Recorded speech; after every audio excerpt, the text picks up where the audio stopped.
Bai, helduentzako ere lagungarri da, bai.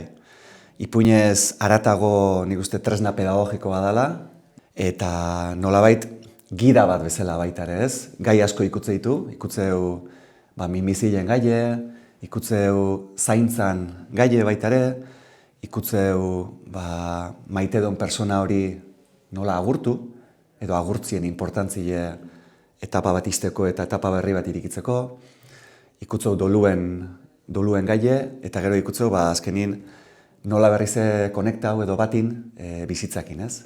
Pisket, esate dala ama galdu duen ume baten resilientzi aldarrikapen bat. Umie babestuko aitzakilekin, ite deu, suabetu edo gaia apartau, ez? Baina umie galdetzen jarraitzeu, eta umie galdetzeu jakin nahi dulako. Prest dagoelako erantzune jasotzeko.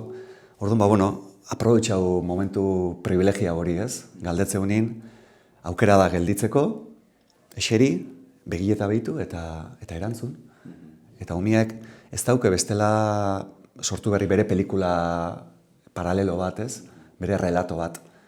Umik galdetzen bau eta espaiozu erantzuten, beak bere erantzunen bila jarraituko.